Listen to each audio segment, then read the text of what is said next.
Chris Gale. He had a slight mishap on the field earlier, for those of you who were with us. The ball was thrown towards the stumps. Then, of course, we know we'll have to look at the points table at the end of the group stage, which does favour the Comilla Victorians.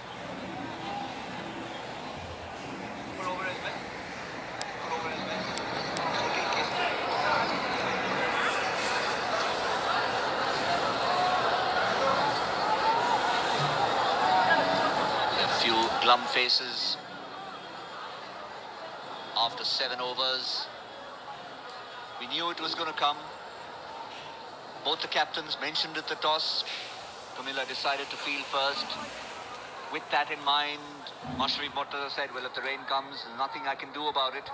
But we'll still have to play our best cricket. They have played their best cricket, except for the loss of Chris Gale, which was slightly unfortunate. But Johnson Charles more than made up for that.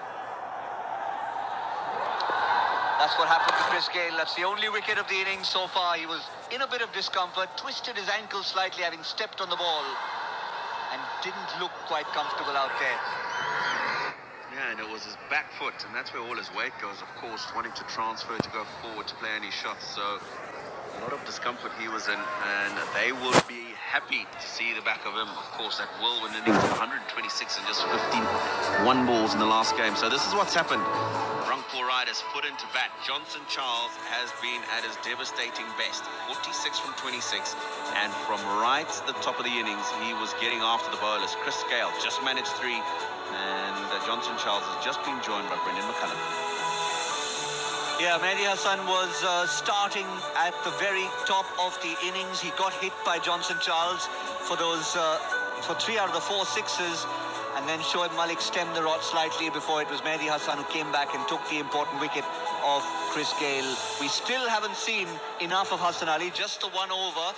And we know that if they were to come back, he is going to be very lethal and very crucial for the Comilla Victorians. Now this is the standings at the end of the group stage. The Comilla Victorians are here because they topped the table, played against the Dhaka Dynamites in qualifier number 1. They lost. Dhaka have jet-setted it to the final on the 12th. Comilla get the second chance today to play the 4th place team, Rangpur Riders, who in the eliminator defeated the Khulna Titans. Now, if it were to come to a scenario where we cannot get a result on the field of play, Comilla, by virtue of being higher on the points table than Rangpur, would go through against the Dhaka Dynamites. Rangpur Riders will clearly be hoping that this rain does not settle in, as you mentioned. I was out there earlier just before the toss and trying to get an understanding of the weather conditions here. I had a word with Mr. Gamini, who is in charge of the grounds here, and he said he thought we would be okay for a while, but as you mentioned, was worried that if it does start to come, we're going to have a situation that we had yesterday, lots of rain all day in Dhaka, and the day that we missed 2 games here as well. When it started coming down, it didn't stop. Well, I'm glad you managed to get Gamini to talk about the weather and the pitch, because between him and Roshan, they haven't stopped talking about Sri Lanka's victory in Dharamshala in India. So a couple of very happy Sri Lankans, one in the commentary box, one down there, the curator of the Sher-e-Bangla National Stadium.